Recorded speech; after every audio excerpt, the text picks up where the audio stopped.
신데렛 논문 통계 분석 연구원입니다. 제19강 PLSSM의 구조 방정식 모델의 추정에 대해서 알아보도록 하겠습니다. 여기에서는 PLSSM 알고리즘의 기본 원리와 통계적 특성, 그리고 모델 추정 실습 및 결과를 확인하도록 하겠습니다. 그림을 이제 보시면요. 우리가 가장 먼저 하는 일은 뭐냐면 이 측정 변수들을 사용해 가지고요.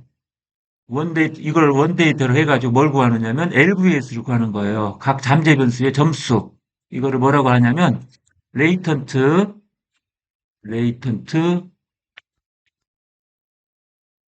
베리어블 스코어. 이 스코어를 구하는 거예요. 이거를 LVS라고 약어로 이제 쓰는 거고요. 이거는 측정 변수들을 사용해서 이거를 구하는 거예요. LVS를. 그게 1단계입니다. 우리가 모델 추정에서 2단계는 뭐냐면 PLS 알고리즘의 모델 추정 두 번째 단계는 이제 이런 것들을 구하는 거예요. 목표는 외부 가중치를 형성적 측정 모델에서 외부 가중치 구하는 거고요.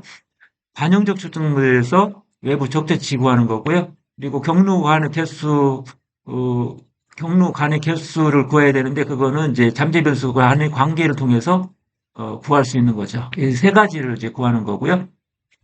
반영적 측정 모델에서는 LVS를 독립 변수로 하는 거고요.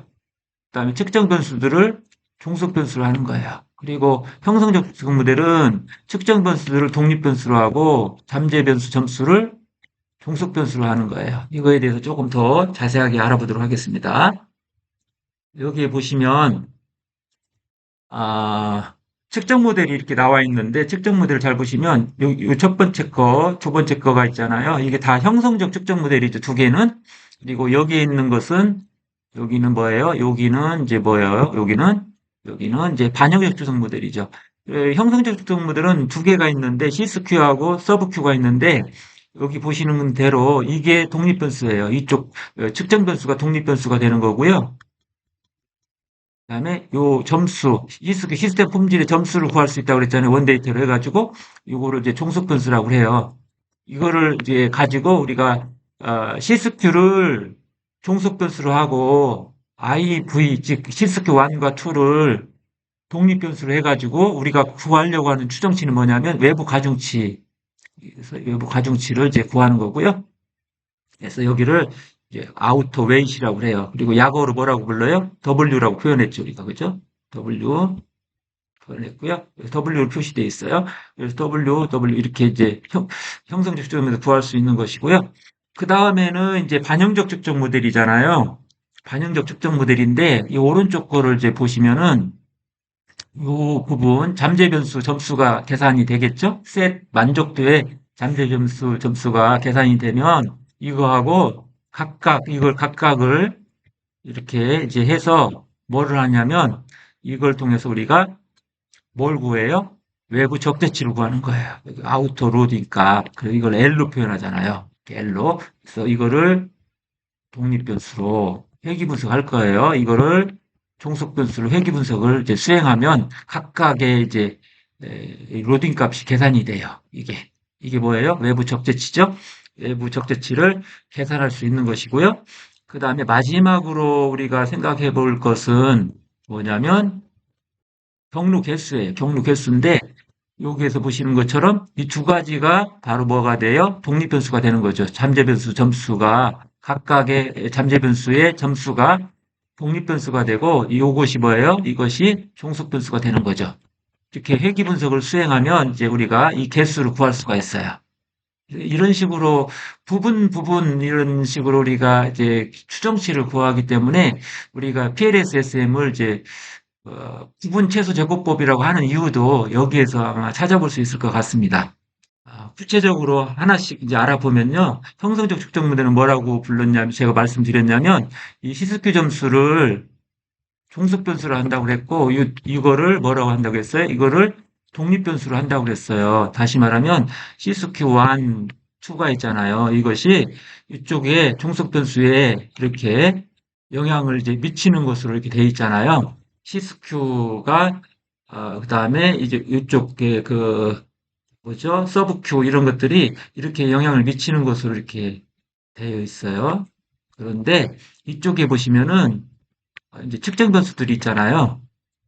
측정 변수들이 이렇게 있는데 이 측정 변수들을 이제 보시면은 여기에서 이렇게 가는 것이 형성적 측정 모델이니까요. 요것이 바로 뭐가 돼요? 독립 변수가 돼요. 요게 종속 변수가 되는 거죠. 이렇게 되는 거기 때문에 요거를 보시면은 이 C스큐 이게 뭐예요? 이게 종속 변수잖아요. 여기 종속 변수죠.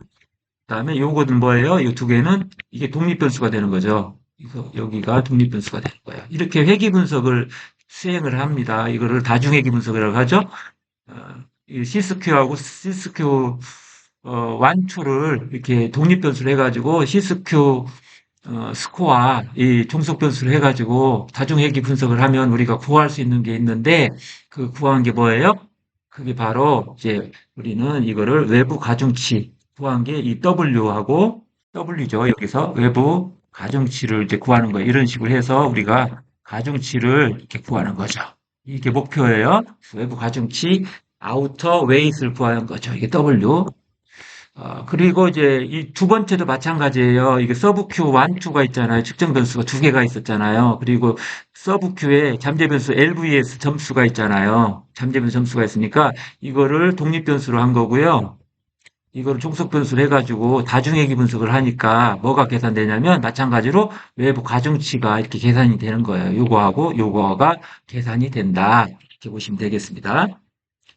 그 다음에 이제 반영적 측정 모델 경우에는 어떤 거냐면, 이제 잠재 변수가 이렇게 셋이라는 게 예를 들어서 있다고 합시다. 이렇게 셋이 있는데, 잠재 변수가, 요게 방향이 이렇게 되는 거잖아요. 이렇게 나가죠. 그죠? 이게 만약에 세 개가 있다. 특정 변수가 이런 식으로 되어 있는 거잖아요. 반영적 측정 모델은. 그러니까 어떻게 된 거예요? 이걸 회귀 분석을 해야 되는데, 요게 독립 변수가 되는 거예요. 요게 독립 변수가 되는 거고, 이게 종속 변수가 되는데 종속 변수별로 한 번씩 수행을 하는 거예요. 뭐를 단순회귀 분석을. 그래서 이렇게 set 1이 뭐예요? 여기서 set 1이죠. set 1이 되는데 1, 2, 3가 있잖아요. set 1을 먼저 이 잠재 변수 점수로 해가지고 독립 변수로 해가지고 이 종속 변수의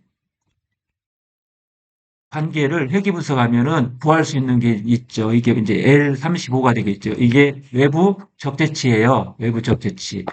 외부 적재치 세 개를 이런 식으로 단순회귀 분석 세 번 하면은 구해줄 수가 있다. 이렇게 보시면 되겠습니다. 그리고 이제 구조 모델은 뭐예요? 우리가 이렇게 두 개가 있었잖아요. 시스큐하고 서브큐가 있고 셋이 있잖아요. 그래서 이렇게 가는 거니까 이게 독립 변수잖아요.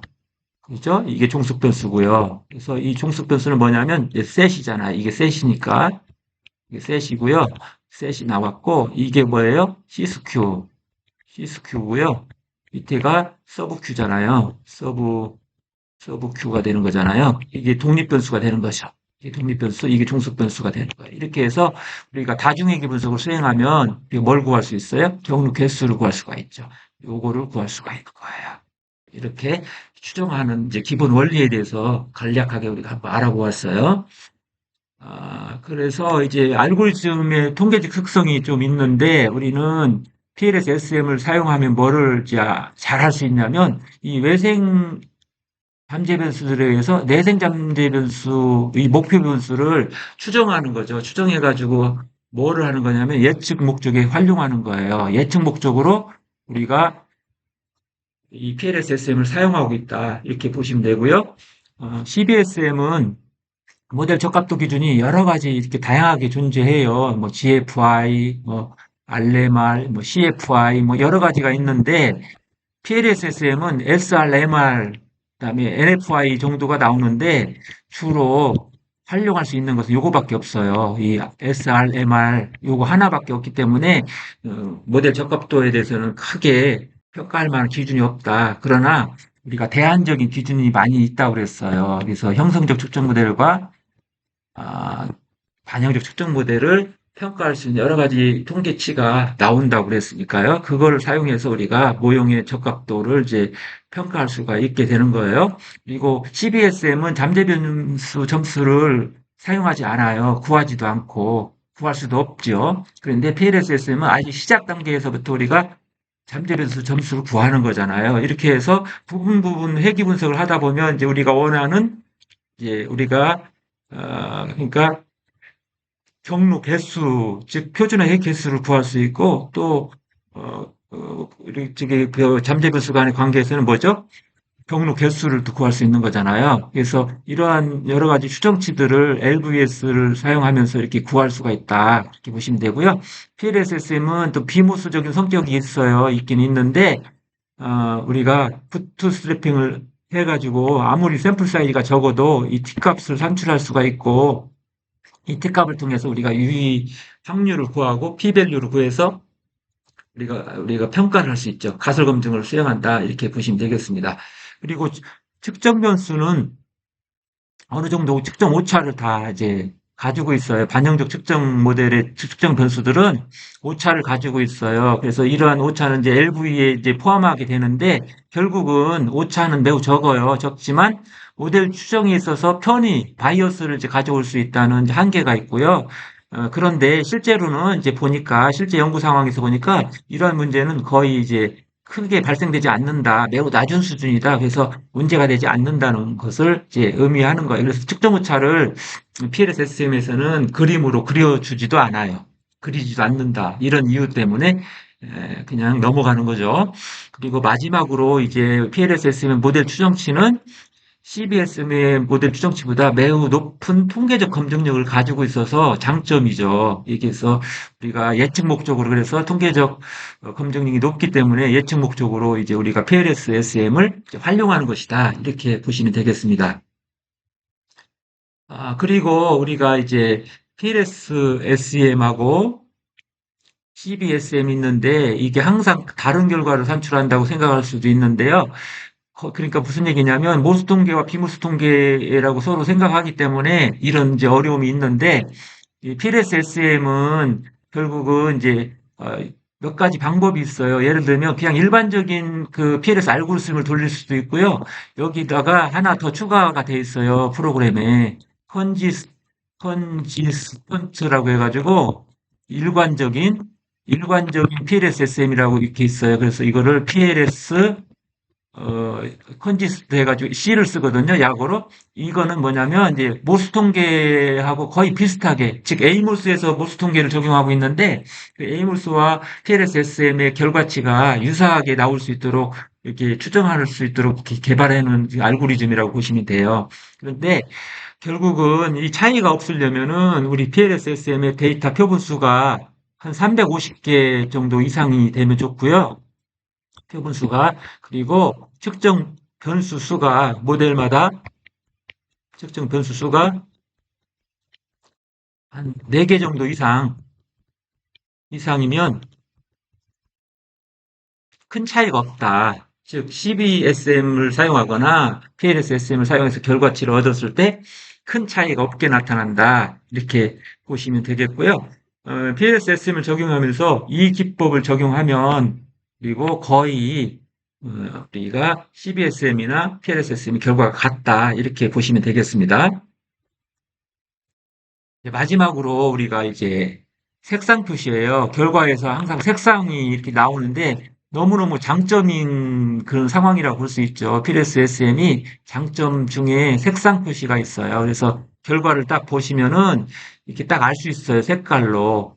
그래서 빨간색은 안 좋은 거겠죠? 검정색은 보통이고요. 초록색이 매우 좋은 거예요. 그래서 이렇게 쭉 나오는데 이 임계치에 따라서 이것을 우리가 구분하고 있어요. 색상을. 그래서 색상만 봐도 이게 좋은 모델인지 좋은 추정치인지 알 수가 있거든요. 예를 들어서 프롬 알파가 0.7 이상이 나오잖아요. 그러면 숫자 결과값에 초록색으로 결과 값을 표시해 줘요. 0.7 미만이면 빨간색으로 표시해 주고요. 이런 색상들이 다 있어서 우리가 색상만 보고도 평가를 할 수 있다는 장점이 있어요.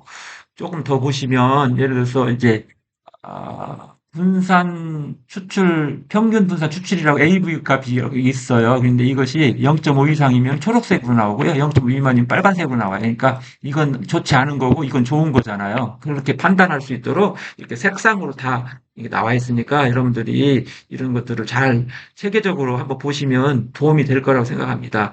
아, 여기까지가 이제 이론적인 이제 토대를 설명한 부분이 되겠습니다. 이어서 이제 실습을 좀 해야 되는데, 통계 실습 6-1이 있어요. 책에 보시면. 그래서 이제 이 책에 있는 6-1을 실습을 통해서 추정을 한번 해보려고 그래요. 이 추정은 이제 뭐냐면, TLS 알고리즘을 돌려서 어떤 결과치들이 나오는지를 한번 보는 거고요. 또 부트스트래핑 했을 때 얻을 수 있는 결과치가 뭔지 모델 추정 결과를 한번 실습해 보도록 하겠습니다. 우리는 지금 어디에 와 있냐면 스마트 PLS 4.0 프로그램으로 들어와 있어요. 우리가 18강에서 이제 스마트폰 프로젝트를 만들었잖아요. 그 모델을 가지고 이제 추정을 한번 해보려고 그래요. 그래서 추정 결과를 한번 제시해 보겠습니다. 자, 여기 이제 스마트폰 프로젝트 18강에서 만든 쪽으로 들어가 보면 이제 스마트폰 모델로 우리가 들어갈 수 있을 거예요. 모델 들어가겠습니다. 클릭 이렇게 해서 나오시면 이제 이 모델을 추정하는 거예요. 우리가 추정하는데 PLS SM 알고리즘을 돌린다고 말씀드렸잖아요. 그래서 우리가 측정 도구의 신뢰도 사당도 검증을 하고 여러 가지 또 목적으로 사용할 수 있는 추정치들을 얻을 수 있다고 그랬죠. 그래서 칼큘레이터로 들어가 보세요. 그래서 PLS 알고리즘을 이렇게 돌려보겠습니다. 그러면 이쪽에 우측 하단에 스타트 칼큘레이션 기본으로 다 두시고요. 스타트 칼큘레이션 이렇게 하고, 이 추정치 결과는 이제 표준화 추정치로 되어 있어요. 우리가 추정치를, 비표준화 추정치를 얻을 수도 있고, 평균 중심화한 것도 얻을 수 있지만, 일반적으로는 표준화된 추정치를 얻는 것을 목표로 하거든요. 그래서 우리는 모든 그 회계 추정치들은 다 뭐예요? 경로 개수나 뭐 이런 외부 적재치나 외부 가중치는 다 표준화된 값으로 추정해 줄 겁니다. 이렇게 하면, 스타트 칼큘레이션 눌러주세요.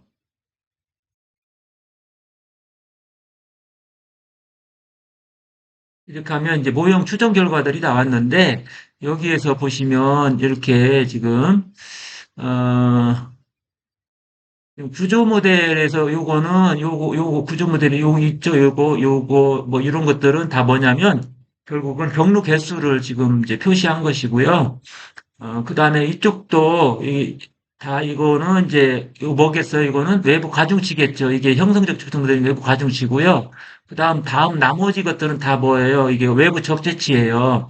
외부 적재치는 나중에 이제 학습하겠지만 기준이 0.7 이상이면 좋은 이제 측정 모델이라고 볼 수 있죠. 즉 각각이 신뢰도가 있는 그런 측정 변수라고 볼 수가 있어요. 0.7이 넘어야지. 근데 CRP는 물론 적어야 되죠. 왜냐하면 이 측정 변수 간의 CRP 모델에서는 평성적 측정 모델이기 때문에 이 변수 간의 상관이 낮잖아요. 낮으니까 이 개수 값이 낮게 나와요. 이게 당연한 거죠. 높으면 안 돼요. 근데 나머지 이 변수들은 다 뭐예요? 이게 다 요것들이 다 뭐냐면 반영적 측정 모델이잖아요. 그래서 요 개수 값이 아우터 로딩이라고 하는데 이거는 0.7 이상이 좋은 이제 측정 모델이 되는 거고 각각은 이제 개별 측정 변수 신뢰도 추정치가 될 수도 있는 거예요. 그래서 다 보면 다 좋게 나왔어요. 좋고 이렇게 좋게 잘 나온 것 같습니다. 그리고 우리가 이제 여기에서 하나하나 조금씩 봐야 되는데 그래픽 방식으로 지금 보는 거고요. 이거를 패스 코에피션트 이렇게 눌러보면요. 경로 개수를 이렇게 매트릭스 형태로 보여주고요. 또 간접 효과를 이렇게 볼 수도 있어요. 간접 효과도 매트릭스로 보여주고 총 효과도 보여주고요. 아우토 로딩이 뭐라고 했어요? 반영적 측정 모델의 결과치잖아요. 그래서 이렇게 녹색으로 색상으로 표시가 돼 있죠? 아, 좋구나. 이렇게 생각할 수 있고요. RS4가 이제 문제가 생긴 거예요. 그래서 RS4는 삭제를 이제 해야 된다고 보시면 되겠습니다. 그래서 이 지금 실습에서 사실은 이걸 삭제하고 다시 돌리는 것이 맞는 거예요. 왜냐하면 이 RS4 여기까지 1부터 4까지 있는데 이게 뭐냐면 어, 외부 적재치잖아요. 0.7 이상인데 이게 0.191이니까 문제가 많죠. 그래서 이 RS4를 이제 삭제를 하고 이제 우리가 다시 추정을 해야 된다고 보시면 돼요. 다시 그래서 결과를 자세히 보기 전에 이제 이거를 조정해야 된다. 이게 이제 여러분들이 모델 수정 과정이라고 보시면 돼요. 뒤로 가겠습니다. 이렇게 와서 어, 뒤로 와서 다시 한번 들어갈게요. 들어가서 RS4를 삭제해야 된다고 그랬잖아요. 이거를 이렇게 클릭한 상태에서 딜리트 키 누르시면 삭제가 돼요. 아니면 위에도 딜리트 키가 있죠. 이걸 눌러도 되고, 그러니까 키보드로 누르는 게 제일 편하니까 저는 키보드로 하겠습니다. RS4가 너무 외부 적재치가 낮기 때문에 삭제. 이렇게 한 다음에 이제 저장을 이렇게 하셔요. 이렇게 저장을 하시고 돌리는 거예요. 이렇게 RS4를 제거한 상태에서 모델을 다시 돌려서 이제 추정을 합니다. 자, PLS 알고리즘, SM 알고리즘을 돌리고요. 다시 스타트 칼큘레이션. 이렇게 해서 여러분들이 원하는 데이터들을 다시 이제 추정 결과를 볼 수가 있는데, 아까 많이 봤는데, 이제, 아우트 로딩 값 다시 한번 들어가 볼게요. 그러면 이제 빨간 게 없어졌죠. 안 좋은 값은 없어졌고, 좋은 측정치들만 남아있어요. 측정 변수들만 남아있고요. 외부 가중치도 이렇게 나와 있어요. 외부 가중치는 다른 거 다 볼 필요 없어요. 어떤 것만 보면 될까요? 레퓨 1, 2, 3, 4만 보면 돼요. 그래서 이렇게 보시면 되고, 숫자가 그렇게 높지 않아서 이렇게 다행이라고 생각합니다. 이게 형성적 측정 모델 측정 변수라고 이렇게 볼 수가 있는 거죠. 이러는 걸 봤을 때. 그다음에 LV 스코어인데 스코어라는 말은 없지만 점수가 붙어 있어요. 뒤에. 그래서 잠재 변수 점수를 이걸로 이제 보시면 돼요. 여러 가지 측정 변수들을 합해가지고 하나하나 이렇게 잠재 변수별로 값을 이렇게 새로 계산한 거잖아요. 이게 잠재 변수 점수라고 하는 거예요. LVS. 이렇게 보시면 되고요. 그다음에 이제 크게 보면 이제 R 스퀘어가 나와 있어요. 모형이 R 스퀘어. 그다음에 설명력이죠. 그다음 효과 크기도 나와 있고요. 그다음에 구성 개념 신뢰도와 타당도를 볼 수 있는 이런 결과치들도 보이고 있어요. 그리고 판별 타당도도 있고요. 판별 타당도에 대한 정보도 보이고 이런 식으로 쭉 보실 수 있고 콜리니어리티 스태틱스도 해가지고 뭐냐면 이제 공선성 통계량에서 다중공선성을 보는 거거든요. 이렇게 눌러보면 이렇게 지금은 아우트 모델에 대해서 이렇게 나와 있는 거죠. 외부 모델, 즉 측정 모델에 대해서 이게 5 미만이면 다중공선성이 없는 거거든요. 이런 식으로 이렇게 판단할 수 있는 이제 정보를 또 주어지는 겁니다. 이너 모델 이렇게 리스트도 이렇게 나와요. 이너 모델은 이제 내부 모델, 즉 구조 모델의 VIF니까 우리가 잠재 변수 간의 상관 관계를 봤을 때 다중공성이 있느냐 없느냐를 보는 건데 이것도 숫자 VF 값이 5 미만이면 다중공성이 없다. 즉 내가 선택한 연구 변수들 간에 다중공성이 없다. 이렇게 결론을 내릴 수가 있어요. 모델 피트를 한번 보시면 여기 모델 PT에서 SRMR이 있는데 0.08 미만이면 이제 모델이 어느 정도 수용할 수 있는 수준이라고 보는 거예요. 그래서 요거만 보시는 게 좋고요. 결과같이 보고할 때는 카이스퀘어 값을 그대로 이제 보고할 수는 있어요. 그래서 이거는 그냥 보고할 때만 사용하시고 SLMR을 이제 모델 적합도로 사용할 수는 있는데 거의 우리가 스마트 PLS를 사용할 때는 이런 모델 적합도를 보고하지 않는다. 이렇게 보고 이제 대안적인 평가 기준들이 쭉 나오는데 다음 이제 강좌에서부터 계속 이 부분에 대해서 설명을 드릴 거예요. 자, 뒤로 한번 가셔가지고요. 이제 마지막으로 우리가 푸트스트래핑을 한번 해볼 거예요. 자, 푸트스트래핑을 해보면 T값을 구하는 거라고 얘기를 했으니까요. 이게 그대로 디폴트 놓으시고 그대로 스타트 칼큘레이션 하겠습니다. 그러면 우리가 여기에서 중요한 게 뭐예요? 우리는 지금 지금 숫자들은 P밸류를 지금 의미하고 있어요. 여기 보시니까 P밸류잖아요. 근데 우리는 뭐를 중요시 여겨요? 경로 개수하고 P값이 중요하잖아요. 그래서 가설이 채택됐냐, 안 됐냐를, 이거를 판가름 내야 되잖아요. 그래서 이제 이렇게 하는데, 유의 확률 이것도 사실은 큰 의미가 없잖아요. 그러면은 우리가 측정 모델에 들어가서 블랭크를 하면은 이게 없어져요, 숫자가. 그러면은 이제 가설 관계에 대한 이제 결과만 나오는 거죠. 그래서 가설이 채택됐는지 안 됐는지 이 결과치를 보면 알 수가 있고, 예를 들면 이제 CRP가 로이에 영향을 미치는데 경로 개수 표준화 개수가 0.534고 유의 확률 P값 P밸류가 0.000이니까 0.001에서 유의적이잖아요. 그래서 가설이 채택되는 거죠.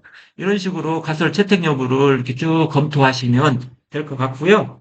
그 다음에 이 안에 있는 것은 뭐냐, 이게 보면 컨스트럭트 R 스퀘어 이렇게 돼 있잖아요. 이 숫자가 75.2% 설명력을 갖는다. 66.1% 설명력. 예생 변수에 다 있는 거죠. 54.4%, 마지막으로 10.7%.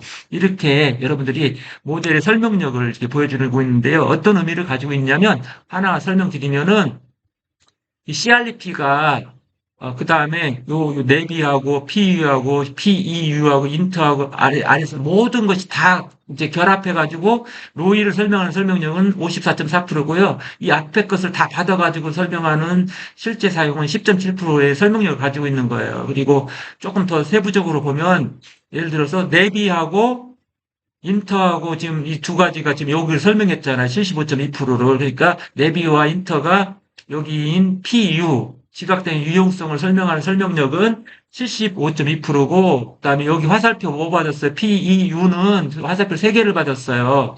어떤 거요?